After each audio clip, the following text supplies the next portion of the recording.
The registrar. When the Director of Medical Services appeared before the Parliamentary Select Committee on Health Monday afternoon, he opted to use ignorance as his defence over the 4.3 billion shilling National Health Insurance Fund saga.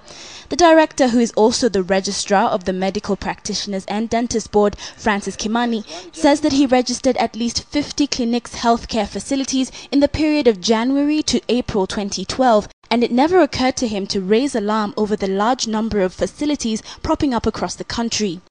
From 2006 to 2011, you only had 30. Very slow pace. Then within a span of, let's say, 3 months, I'm talking of January 2012 to April, you have 50 more for one institution. Would you clarify the speed within 3 months that you license the clinics? I usually don't go calculating. I didn't even know that there was that number, large number, until we went counting this morning.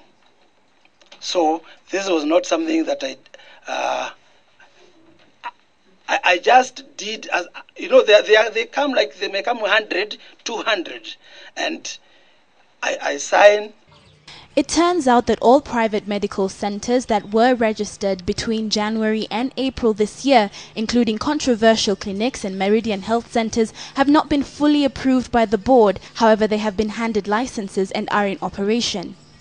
One subcommittee has approved. It's now waiting for ratification by the full board. Are you considering the full board a rubber stamp of decisions made by the subcommittee, Mr. Registrar? Do you need then the participation of the full committee to endorse what? Since already you have enabled the applicants to go into business, what prompts you to think about taking whatever you take to the full board? Halfway through the questioning, Kimani admitted that though he sits in the suspended NHIF board, he was not consulted when the health facilities were being selected for civil servants. As registrar and a member of the board NHIF, did you find anything wrong with that payment? Mr. Chairman, in January, the third week of January this year, I tabled a list of 62 clinics which had not been licensed. After Kimani's questioning, it was time for the management of Clinix Healthcare Limited to sit on the hot seat. This time, the company's chief executive officer was backed up by a team of operational staff. However, despite this, their answers to questions by the committee members were less than satisfactory. It is hard for us to comment on documents we have not seen. Copies of documents from the registrar. We need to see so that we can reconcile where is it different from what we have. We can't comment without seeing it like that. I'd appreciate if we are availed a copy, we'll go through it and then we'll be able to comment, sir.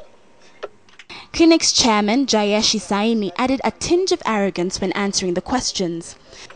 Honorable Chair, you would appreciate when I say this. I honestly do not get involved on every voucher or receipt that happens to pass my company. The Minister for Medical Services, Professor Anyang Nyong'o, is scheduled to appear before the committee on Tuesday morning and in the afternoon offer a ministerial statement. Catherine Omwando, KTN Prime.